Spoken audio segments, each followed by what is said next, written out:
Reku mums šis modelis iet kā karstie pīrādziņi. Tā ir Oakley X10 elektriskā zobu birste. Var dabūt rozā krāsā un pelēkā krāsā. Un kāpēc viņi tik labi? Pirmā lieta, protams, ir cena.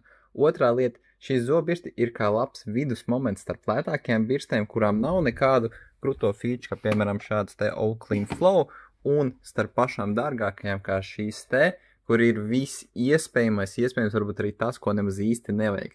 Tātad šai zobu birstei ir ekrāns, viņš ir krāsains, viņš arī pēc zobu tīrīšanas līdzīgi kā šajā bildē sarkanā krāsā iezīmē tās zonas, kuras ir vai nav iztīrītas.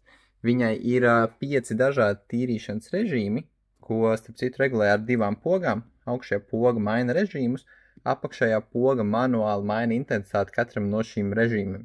Viņai līdzi nāk sienas magnēts baltā krāsā šāds te. To magnētiņu var pielīmēt pie sienas, pie spoguļa vai pie flīzēm. Tad zobu birste šādi te pieķerās klāt, smuki, vienmēr būs tīri savs un neaizņem vietu uz izlietnes. Un viņai apakšā arī attaisot vaļā vāciņu, viņai ir pat taisno USB-C uzlāde, tieši tāda paša kā šobrīd visiem mobilajiem telefoniem, un akumulators viņai tur 2 mēnešus. Un cena, protams, viņai tikai 30 €, un ja ar to vēl nav gana, visām Oakley zobu birstēm, tā skaitā šīm, ir 3 gadu garantija. Un visu septembri, ievadot atlaižu kodu YouTube mūsu internetu veikalā, būs vēl papildus 5% atlaidi.